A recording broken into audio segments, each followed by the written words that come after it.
নতুন ধারাবাহিক নিয়ে পর্দায় ফিরছেন গাঁটছড়া অভিনয়ের দ্যুতি রিয়াল নেম অভিনেত্রী শ্রীমা ভট্টাচার্য।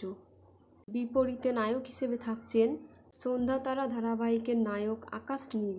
অভিনেত্রী শ্রীমা ভট্টাচার্যকে শেষ গাঁটছড়া সিরিয়ালে দেখা গেছে অভিনয় করতে। গাঁটছড়া ধারাবাহিকে দ্যুতি চরিত্রে ছিলেন তিনি। এছাড়াও এর আগে অনেক ধারাবাহিক করেছেন, যেমন নাগলীলা, জামাই রাজার মতো একাধিক অভিনয় করেছেন তিনি। তবে আবারও ছোট পর্দায় ফিরছেন অভিনেত্রী শ্রীমা ভট্টাচার্য। বহু বছর পর তাকে দর্শকরা নায়িকা হিসেবে সিরিয়ালে দেখবে। আর নায়ক হিসেবে দেখা যাবে অভিনেতা সৌরজিৎ ব্যানার্জিকে। পর্দায় আসছে এবার শ্রীমা সৌরজিতের জুটি।